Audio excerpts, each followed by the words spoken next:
The Middle East is on the brink. A massive military operation has just kicked off with Israel striking inside Iran, and it's pulled a long, simmering conflict right out into the open. So we're here to break down exactly why this is all happening right now and what it means for all of us. Right. So this is the question on everyone's mind. Why now?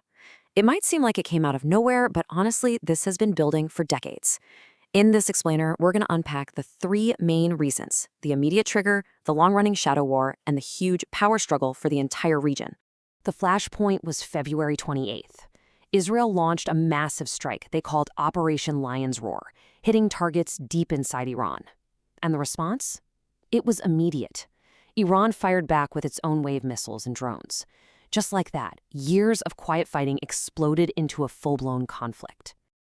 Okay, so that first exchange of fire basically threw the entire region into chaos. Let's take a closer look at the immediate aftermath to really get a sense of just how big this opening move was.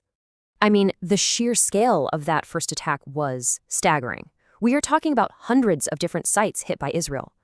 Iran then immediately widened the conflict by not just targeting Israel but U.S. assets too. And for people on the ground, life changed in an instant. Israel declared a state of emergency, shutting down schools, public gatherings, everything. So you have to be asking yourself, what could possibly justify such a massive, incredibly risky operation? Well, the reason you hear most often, and the first piece of our puzzle, is what we're calling the nuclear ticking clock. For years and years, the absolute core of Israel's anxiety has been Iran's nuclear program. From their point of view, the idea of their biggest enemy getting their hands on the ultimate weapon, well, that's a line that can just never, ever be crossed. And to really get how serious they are about this, you just have to listen to how they talk about it. Israeli leaders have consistently called a nuclear Iran not just a problem, but an existential threat to Israel's survival. When you believe your very existence is on the line, well, that completely changes the kind of military action you're willing to take. And it's crucial to remember, this wasn't the first choice. For a long time, there were diplomatic talks trying to solve this. But those talks completely fell apart earlier in the year. Once that happened, the argument for a preemptive military strike back in Jerusalem became almost impossible to ignore. But here's the thing. The nuclear issue, as huge as it is, it doesn't tell the whole story. This explosion of violence is also the breaking point of a conflict that's been raging for years. Just, out of sight. Let's dig into these years of shadow war. For a long, long time, Israel and Iran have been fighting a pretty brutal but quiet conflict. We're talking about everything from crippling cyber attacks and targeted assassinations to basically fighting each other through other groups, proxies, in places like Syria, Lebanon, and Yemen.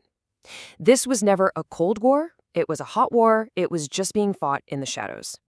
Then, in 2025, that shadow war really started to spill out into the open. There was a huge turning point when Iranian missiles actually hit civilian infrastructure inside Israel. That one event just raised the stakes incredibly high and really set the stage for the kind of massive retaliation we're seeing today. Okay, so we've got the nuclear fears and this long, ugly history of secret attacks. But if we zoom out even more, you can see a third layer to all this: a broader power struggle for who gets to be the dominant force across the entire Middle East. Yeah, this really gets to the heart of it. You've got two completely clashing strategies. On one side, you've got Iran's whole game plan: support and arm groups that hate Israel, basically surrounding it with a network of hostile forces. And on the other side, you have Israel's preemptive doctrine, which is all about striking your enemies and weakening them before they can hit you. I mean, these two strategies were always going to collide. And, there's another piece to this that's a bit more controversial. The strikes weren't just about blowing up weapons facilities. We're seeing reports that command centers and even leadership targets were hit. And that has led to a ton of speculation that maybe one goal of this whole operation isn't just to disarm Iran, but to actually shake up and weaken the regime itself. So that's the why. It's this incredibly explosive mix of nuclear fears, a long shadow war, and a huge regional power struggle, which, of course, brings us to the most urgent question of all: what happens next? The shockwaves from this are already spreading across the globe. Iran is vowing to keep hitting back, so the world is nervously watching oil markets and those critical shipping lanes, which are now at huge risk.